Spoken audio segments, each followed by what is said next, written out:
এদিকে একবার আসবে। হ্যাঁ বলো। বলছি মেয়েটা তো বড় হয়েছে, ওর পরে সবসময় এত করে তুমি রাগ করো বলতো? তুমি তো ওর মা, তাই না? সেই কোন ছোটবেলাতে মেয়েটা মাকে হারিয়েছে, তুমি যদি ওর উপর সবসময় রাগ করো তাহলে ওর মুখটা কেমন লাগে বলো? বসো না, বসো বসো, একটু কথা আছে, বসো। বল। মেয়ের বিয়ের ব্যাপারে আমি একটা কথা একটু বলেছি এক জায়গাতে, কিন্তু সেখানে তো অনেক কম চাইছি। আমি বলি কি, তুমি রাগ না করে তোমার এই গয়নাগুলো আমাকে এখন দাও।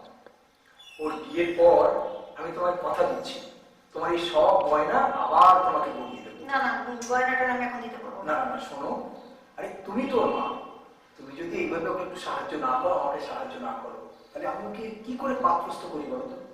তুমি ভেবে দেখো না, আমি তো বলছি তোমার সব গয়না আবার ঠিক ঠিক সময়ে তোমাকে বলিয়ে দেবো। দেখো, তুমি আমাকে বিশ্বাস করো, আমি যা বলেছি ঠিক সেই কথা। ওর বিয়ের পর আমি ঠিক সময় বুঝে তোমার সব গয়না আবার তোমাকে বলিয়ে দেবো। না না না না, ওসব গয়নাগাটি আমি দিতে যেতে পারবো না, ওসব হবে না, ওসব। তুমি রাগ করো না প্লিজ, শোনো, আমি তিন সত্যি করে বলছি, তোমার সব গয়না আমি তোমাকে ফিরিয়ে দেবো, ফিরিয়ে দেবো, ফিরিয়ে দেবো। সত্যি বলছো তো? তোমার গা ছুঁয়ে বলছি, এটা আমি ফিরিয়ে দেবো। কি হলো?